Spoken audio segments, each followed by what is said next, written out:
మావయ్య, భూలోకంలో తిరుపతి కాకుండా ఇంకో వైకుంఠం కూడా ఉందంటగా? అవును గణేశ, భూలోక వైకుంఠమని పిలిచే పవిత్ర క్షేత్రం శ్రీరంగం. గణేశ, కావేరీ నది మధ్యలో దివ్యంగా వెలిగిపోతున్న ఏ ఆలయంలో నేను శ్రీ రంగనాథస్వామిగా ఆదిశేషునిపై శయనిస్తూ ఉంటాను. సృష్టికర్త బ్రహ్మదేవుడు ఘోర తపస్సు చేసినప్పుడు వైకుంఠం నుంచి నేను దివ్యమైన రంగ విమానంతో ప్రత్యక్షమయ్యాను. ఆ విమానంలోనే రంగనాథ స్వరూపంగా వెలిశాను. అప్పటినుంచి బ్రహ్మదేవుడు నిత్యం నా పూజ చేసేవాడు. తర్వాత బ్రహ్మదేవుడు ఆ దివ్య రంగ విమానాన్ని ఇక్ష్వాకు మహారాజుకిచ్చాడు.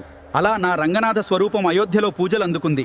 రావణ వధ తర్వాత శ్రీరాముడు ఆ దివ్య రంగనాథ విగ్రహాన్ని విభీషణుడికి బహుమతిగా ఇచ్చాడు. విభీషణుడు ఆ విగ్రహాన్ని లంకకు తీసుకెళ్తుండగా కావేరీ తీరం వద్ద ఆగాడు. అప్పుడు నాకీ స్థలం ఎంతో ఇష్టం, నేనిక్కడే ఉండాలని కోరుకుంటున్నాను అని చెప్పాను. అలా అక్కడే శ్రీరంగం ఆలయం ఏర్పడింది. మరి విభీషణుడు బాధపడలేదా మావయ్య? గణేశ, నేనెప్పుడు దక్షిణ దిశగా చూసుకుంటూ నిన్ను ఆశీర్వదిస్తూనే ఉంటాను అని విభీషణుడితో అన్నాను.